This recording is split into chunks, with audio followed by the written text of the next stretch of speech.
8 दिवसांची आपली व्याख्यानमाला आज पूर्ण होती आहे. या 8 दिवसांमध्ये आपण 8 व्याख्यानं वेगवेगळी ऐकली. 7 व्याख्याते होते. सुरुवात पेंडसे मॅडमनी न्यायमूर्ती महादेव गोविंद रानड्यांविषयी विचार त्यांचे मांडून सुरुवात केली. त्याच्यानंतर श्री मिलिंद बोकील यांनी महात्मा गांधींच्या राजकारणाविषयी किंवा त्यांचं राज्यशास्त्र असं तरी त्याला टायटल दिलेलं होतं आणि त्यांचे स्वतःचे पण पुष्कळ अनुभव आहेत. गांधीवादी विचारांच्या माध्यमातून त्यांनी विदर्भामध्ये काही खेड्यांमध्ये काही बदल घडवून आणलेले आहेत. तर त्याचा आधार घेत त्यांनी आपली मांडणी केली. सुरुवातीला कोल्हापूर विद्यापीठामधल्या म्हणजे शिवाजी विद्यापीठामधल्या भारती पाटील मॅडम त्यांनी महात्मा गांधींच्या बद्दल बोलण्याचं मान्य केलेलं होतं, परंतु त्या ऐन वेळेला कोविडमुळे आजारी पडल्या आणि त्याच्यामुळे त्यांना येता आलं नाही आणि त्यांच्या जागी आपण श्री मिलिंद बोकील सरांना बोलवलं. जगझाप सरांनी हर्ष जगझाप यांनी डॉक्टर बाबासाहेब आंबेडकरांच्या विषयी खूप वेगळी मांडणी केली. त्याच्याविषयी बऱ्याच प्रतिक्रिया माझ्यापर्यंत आलेल्या आहेत. अतिशय चांगलं वेगळं व्याख्यान. आमच्या प्राचार्यांनी सुद्धा मुद्दाम थांबून तिथे प्रतिक्रिया दिलेली होती की हे तत्वज्ञानाचं व्याख्यान वाटतं मला.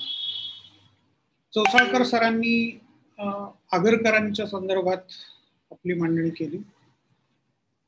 त्यांचं जे आगरकरांच्या संदर्भात लिहिलेलं पुस्तक आहे त्याच्या आधाराने त्यांनी ती मांडणी केली. ते सर्वसमावेशक मांडणी त्याच्यामध्ये आहे.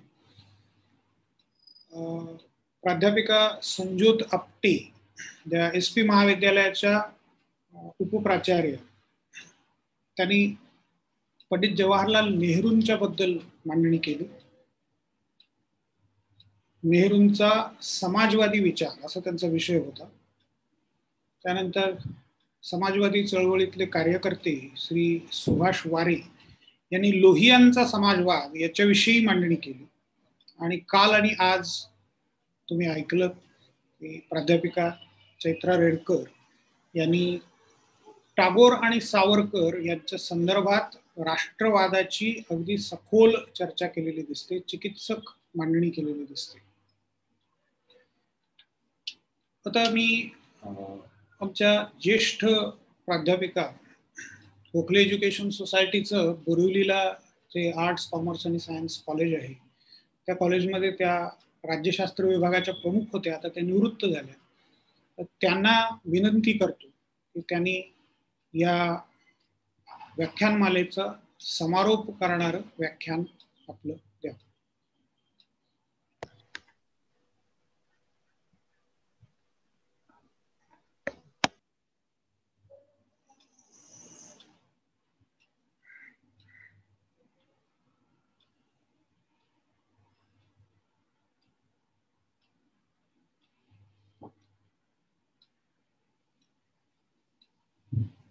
हा आवाज फक्त अनम्यूट करायचा आहे.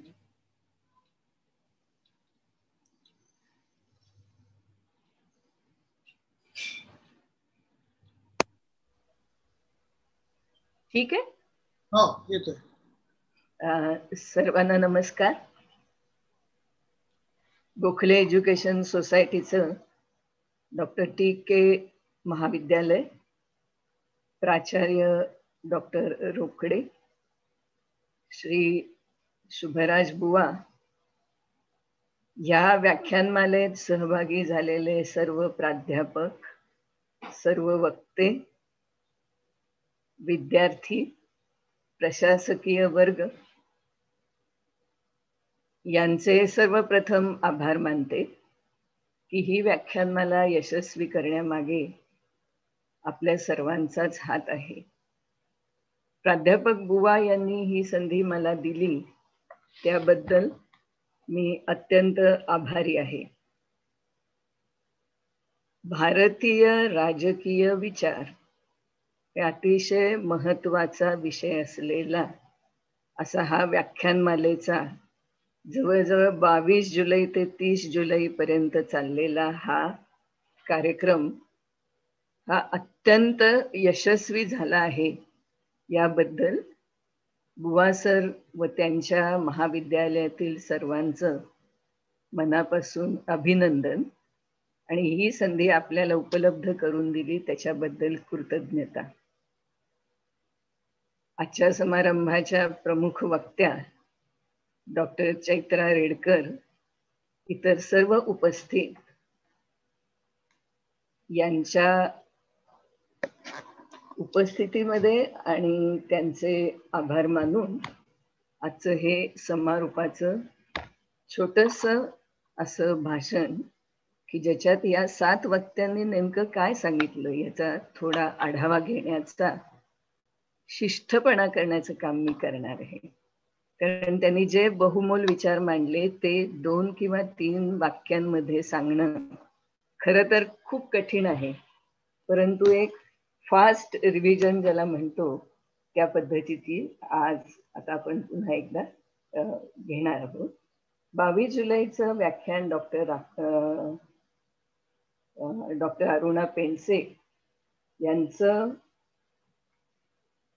रानड्यांवरचं भाषण आणि राजकीय विचार हे अत्यंत अभ्यासपूर्ण.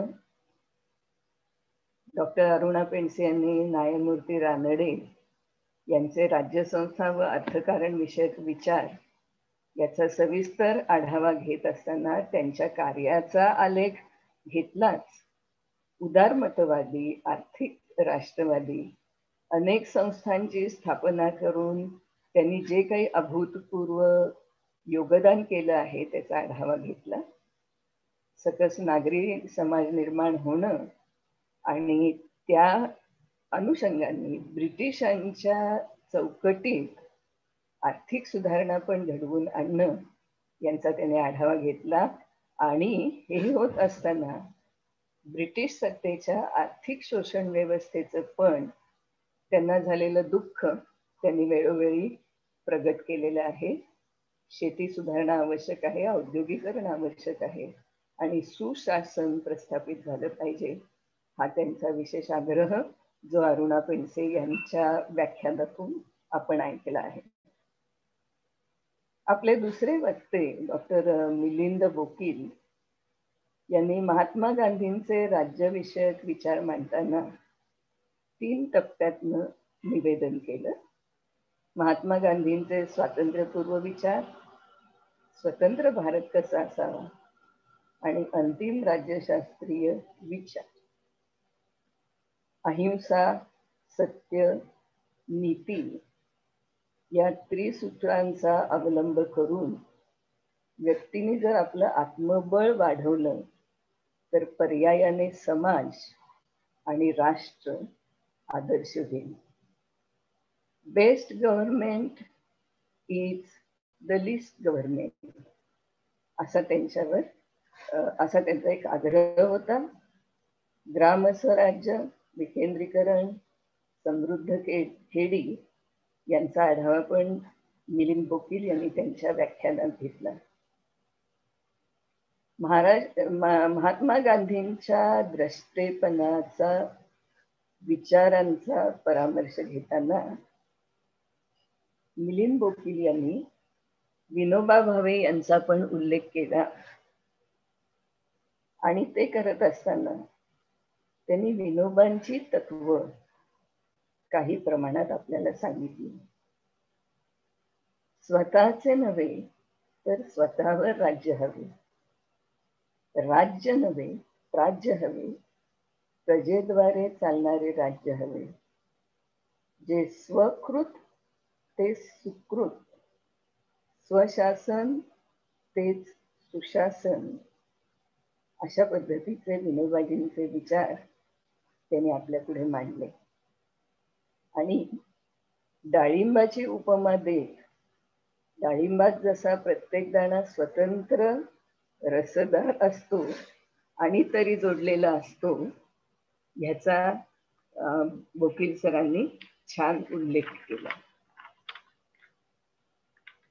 श्री हर्ष जगजाप यांनी बाबासाहेब आंबेडकरांचा विचार विवेकाधिष्ठित सुधारणा आणि मूलभूत सुधारणा याचा आढावा घेताना 3 टप्प्यात विवेकनिष्ठ सुधारणा, मूलभूत सुधारणा, आंबेडकरांचे याबाबतचे विचार आणि त्यानंतर आंबेडकरांच्या विचारांचा आजच्या काळाशी कसा संदर्भ आहे यावर पण त्यांनी अभ्यासपूर्ण विवेचन केलं. विवेक आणि विवेकवाद म्हणजे विज्ञाननिष्ठ विवेक, भावनाप्रधान विवेक असे विश्लेषण करून या दोन्हींचा समन्वय साधला जावा अशी डॉक्टर आंबेडकरांची विचारसरणी होती. धर्म, विज्ञान, अध्यात्म यांचा पण डॉक्टर आंबेडकरांनी तटस्थ विचार केला होता आणि व्यक्ती, समाज आणि संस्था यांचं परस्परावलंबन कसं आहे असावं हे पण आपल्याला त्यांनी विशद केलं. स्वतंत्र राष्ट्रात काय बदल हवा, तर राज्यघटनेच्या तरतुदींनुसार स्वतंत्र भारत घडला जावा अशी आंबेडकरांची इच्छा होती. ते त्यांचं स्वप्न होतं आणि त्यासाठी जाती व्यवस्था पण नष्ट झाल्या पाहिजे अशा निष्कर्षापर्यंत आंबेडकर स्वतः आले होते. डॉक्टर अशोक चौसाळकर यांनी आगरकरांचा विवेकनिष्ठ राष्ट्रवाद याचं प्रतिपादन करताना आगरकरांच्या कार्याचा गौरव केला आणि त्यांच्या अल्पायुष्य आयुष्यात सुद्धा त्यांनी केलेल्या कार्याची प्रशंसा केली. स्पेन्सर, मिल आणि कॉम्टे यांचा विचारसरणीचा त्यांच्यावर प्रभाव होता, परंतु आगरकर बुद्धिप्रामाण्यवादी होते. तसा दृष्टिकोन त्यांनी मांडला आणि समाज सुधारणेच्या बाबत बहुजनांचे हित काय ही सुधारणांच्या मागे त्यांच्या विचारांची पार्श्वभूमी होती. राज्यविषयक विचार मांडताना राज्यसंस्था निर्मितीचे प्रयोजन काय, राज्यसंस्थेची कार्य काय आणि हे करत असताना व्यक्ती स्वातंत्र्याचा विचार करणं हे सुद्धा राज्याचे कर्तव्य आहे. तसंच राजकीय आबंधन, पॉलिटिकल ऑब्लिगेशन हे पण हवं असे प्रगल्भ स्वरूपाचे विचार डॉक्टर चौसाळकर सरांनी आपल्या पुढे मांडले. सरकारी नियम पाळावे पण अन्यायी जुलम सहन करू नये अशी बुद्धिप्रामाण्यवादी भूमिका त्यांनी मांडली. डॉक्टर संजोत आपटे यांनी नेहरू जे स्वतंत्र भारताचे पंतप्रधान झाले त्यांच्या समाजवादाबाबत अतिशय सविस्तर अभ्यासपूर्ण अशी भूमिका जी होती ती आपल्या पुढे सादर केली. नेहरूंच्या ग्रंथांचा आढावा घेत नेहरूयन सोशलिझम ह्याच्यावर प्रकाशोध टाकला. राज्यसंस्थेने आपली उत्पादनाची साधनं आपल्या ताब्यात ठेवावी असा त्यांचा आग्रह होता आणि मार्गदर्शक तत्वांच्या आधारे राज्यांना समाजवादी विचारसरणीला पोषक अशी सामाजिक आणि कामगार कायदे करून चौकट करावी असा त्यांचा आग्रह होता. डॉक्टर लोहियांचा समाजवाद या विषयावर सामाजिक कार्यकर्ते श्री सुभाष वारे यांचे मार्गदर्शन म्हणजे समाजवादी चळवळीच्या मुशीतून केल्या जाणाऱ्या कार्याचे सविस्तर वर्णनच होते. भारतीय अर्थव्यवस्थेची योग्य अशी नस ओळखून, नाडी ओळखून शेती व उद्योगधंदे आमूलाग्र बदलले पाहिजे, त्याच्यात आमूलाग्र बदल झाला पाहिजे अशी भारतीय समाजवादाची ओळख ही आपल्याला डॉक्टर लोहियांच्या विचारसरणीतून जाणवून दिली आणि त्यासाठी कार्य केलं पाहिजे. जन आंदोलन उभी राहिली पाहिजे. सत्ताधीश आणि लोकहित यांच्यात सामंजस्यपूर्ण संवाद झाला पाहिजे असा आग्रह त्यांनी आपल्या भाषणातून धरला. सुनसान सडके तो संसद आवारा इत्यादी घोषवाक्यांचा सुद्धा त्यांनी आवर्जून उल्लेख केलेला आहे.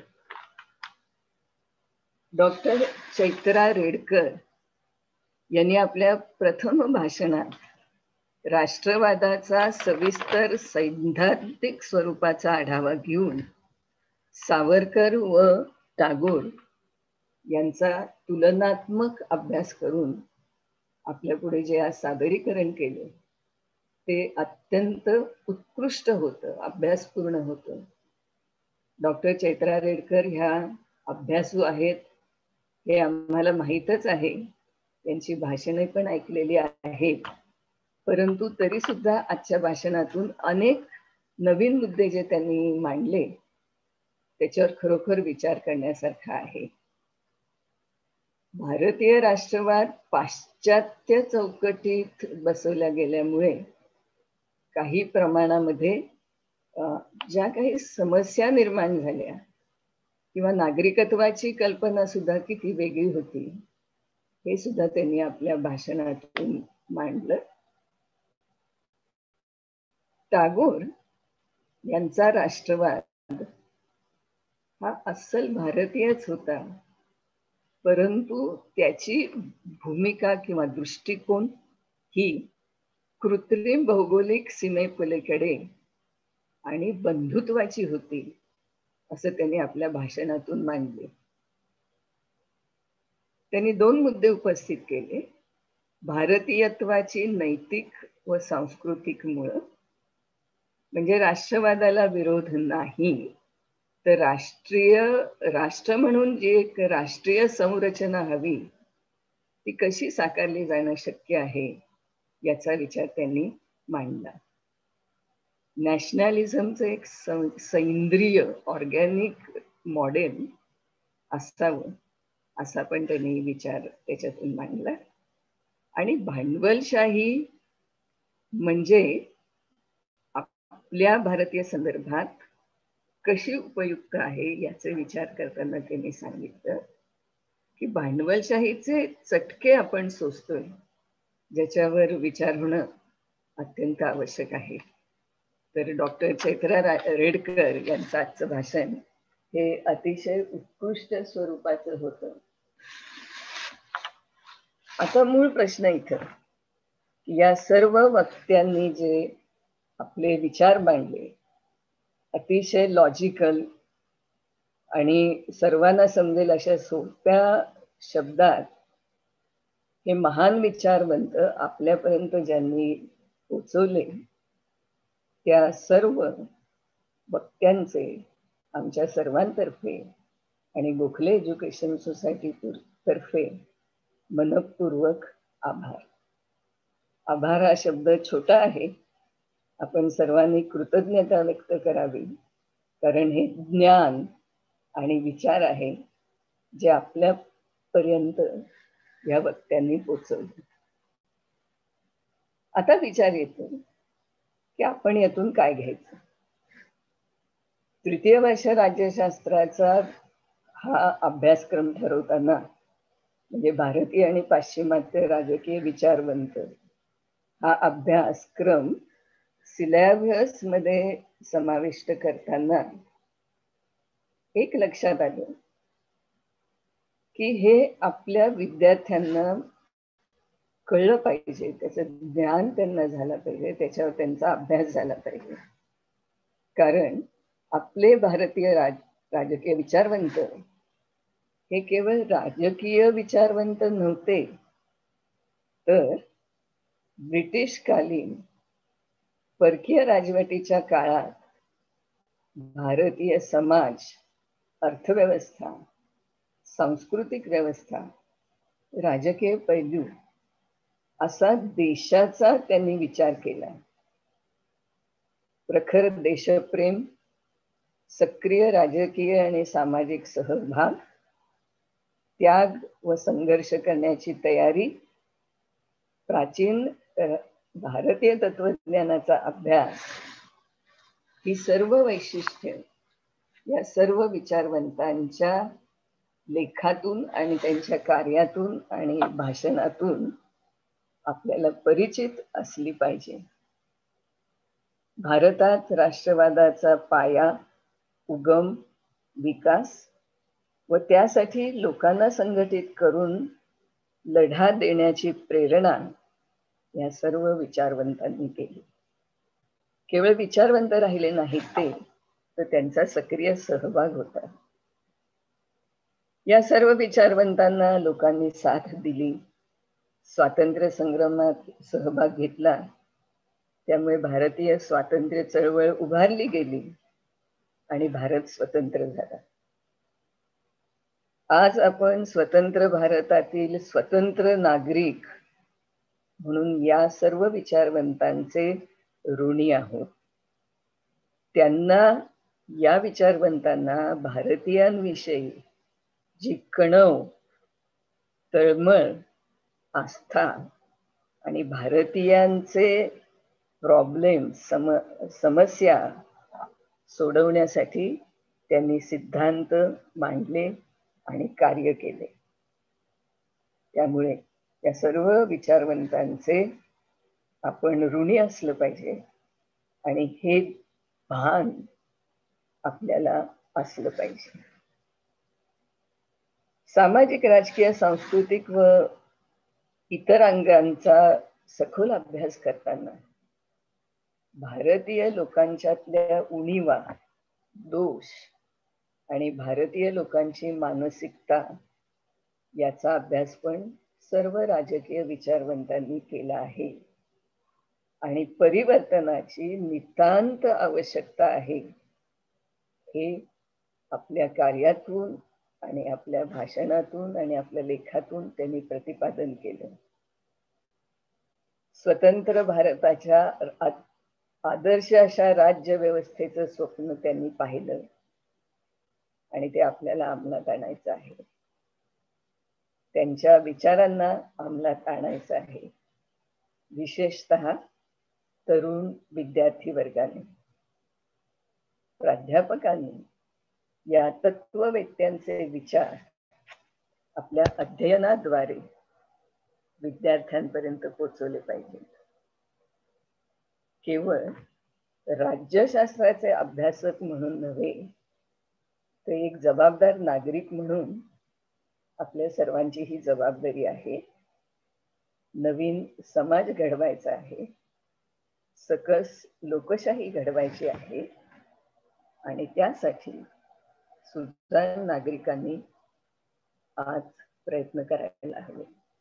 मला वाटतं डॉक्टर चैत्रा रेडकर यांनी आपल्या भाषणात याचा आढावा घेतलाच आहे. सद्यस्थितीत पॅन्डेमिक, इश्यू बेस्ड पॉलिटिक्स, वेगवेगळे स्कॅन्डल्स, टेररिझम, विघटनवाद, दहशतवाद, गरिबी, असंख्य प्रश्न आहेत, आव्हाने आहेत. म्हणजे ब्रिटिश राजवटीखाली जेवढ्या समस्या नव्हत्या त्याच्यापेक्षा अगणित समस्या आज आहेत आणि त्यातून आपल्याला मार्ग काढायचे आहे.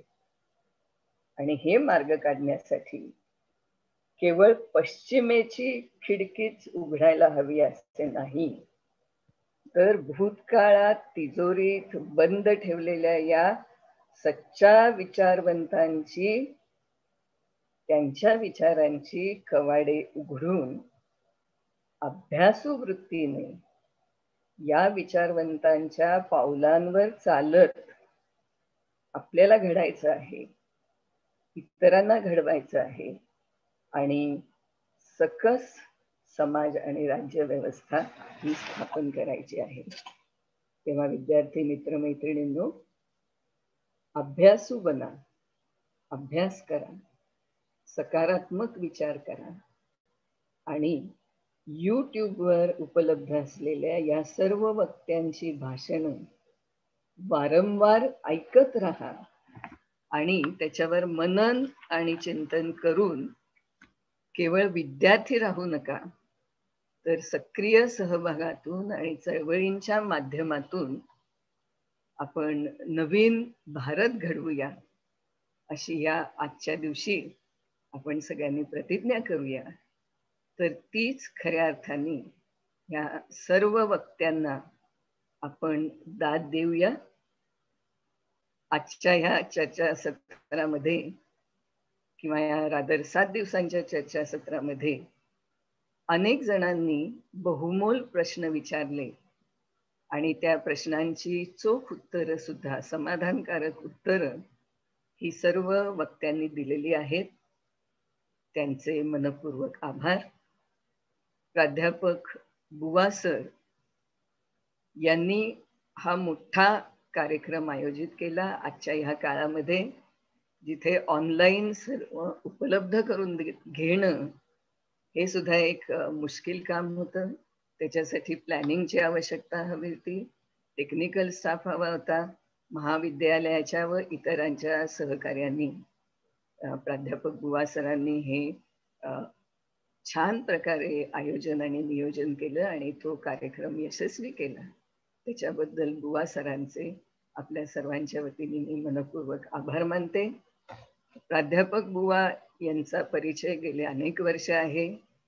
एक्झामिनर म्हणून, पेपर सेटर म्हणून, वक्ते म्हणून मला त्यांच्या कामाचा अनुभव आहे की एखाद्या व्यक्तीवर विश्वास टाकला आणि ते किती कार्यक्षमतेने ते काम पार पाडतात हे मी प्राध्यापक बुवांच्या कार्यपद्धतीतून पाहिलं. त्यांच्याबद्दल आदर आहे, तर त्यांचे पण आपण सर्वांनी आभार मानूया. इतर सर्व प्राध्यापक, विद्यार्थी आणि गोखले एज्युकेशन सोसायटीचे मी अत्यंत आभारी आहे. चुकून कळत न कळत कोणाचे जर आभार मानायचे राहिले असतील तर त्यांनी क्षमा करावी. त्यांचे पण आभार. आणि प्राध्यापक बुवा यांच्या संमतीने हा समारोपाचा छोटा म्हणजे लांबलेला असा भाषणाचा कार्यक्रम मी इथं समाप्त करते. सर्वांना धन्यवाद आणि सर्वांना best wishes. Thank you very much. It's all from my desk. धन्यवाद मॅडम. मॅडमने अत्यंत चित्रदर्शी वर्णन गेल्या 8 दिवसांचं केलं आणि मोलाचा सल्ला सगळ्या विद्यार्थी आणि प्राध्यापकांना पण दिला. त्यांचा असा सल्ला कायम मिळत राहो ही इच्छा, ही विनंती आहे त्यांना. ते नेहमी मदतीला आपल्या बरोबर आमच्या असतीलच. त्यांनी आभार प्रदर्शनामध्ये जे काही नावं सांगितली त्याच्या पलीकडे आणखीन काही उल्लेख मला थोडेसे करायचे आहेत. ते म्हणजे आमच्या टीचिंग स्टाफ मधले मेंबर्स, तोरणे मॅडम, ढेंगळे सर यांनी संचालनाचं काम 2 दिवस केलं. त्यानंतर माझे मित्र प्रशांत देशपांडे, हरीश खैरनार, विराज महाजन, ऋतुराज बुवा या सगळ्यांनी पण संचालनाचं काम केलं, आयोजनामध्ये मदत केली. पुणे विद्यापीठामध्ये आता निवृत्त झालेले प्राध्यापक सुहास पळशीकर, श्री किशोर बेडकिहाळ, विवेक घोटाळे, साधनाचे संपादक विनोद शिरसाट या सगळ्यांशी चर्चा करून या सगळ्या कार्यक्रमाचं आयोजन केलेलं होतं. नीता बोकील मॅडम, त्यांचा पण मला उल्लेख करायचा आहे इथे. त्यांनीही संचालनाचं काम एका कार्यक्रमासाठी, एका दिवशीच्या कार्यक्रमासाठी केलेलं होतं. या सर्वांचे पुन्हा एकदा आभार. प्राचार्यांनी उद्घाटनाचं भाषण केलेलं होतं आणि कायम खंबीरपणे त्यांनी या सगळ्या कार्यक्रमाच्या मागे उभे राहून मार्गदर्शन केलं आणि त्यामुळेच हे सगळं शक्य झालं. सर्वांचे पुन्हा एकदा आभार. आणि आज हा कार्यक्रम आता पूर्ण झालेला आहे. आत्ताच गद्रे मॅडमनी सांगितलं त्याप्रमाणे यूट्यूबवरती याचं रेकॉर्डिंग अवेलेबल आहे आणि ते तुम्ही पाहू शकता. फीडबॅक फॉर्म तुम्हाला चॅट बॉक्समध्ये दिलेला आहे. आणि त्याच्यामध्ये शेवटी सविस्तर तुमच्या काही सूचना असतील तर त्या देण्यासाठी पण सोय आहे, तरतूद आहे. तर त्याच्यामध्ये तुमच्या प्रतिक्रिया तिथे तुम्ही द्या. आता आपल्याला फार थांबता येणार नाही, आपला वेळ पूर्ण होत आलेला आहे. त्यामुळे सर्वांचे पुन्हा एकदा आभार आणि हा कार्यक्रम आजचा आता इथे संपलेला आहे.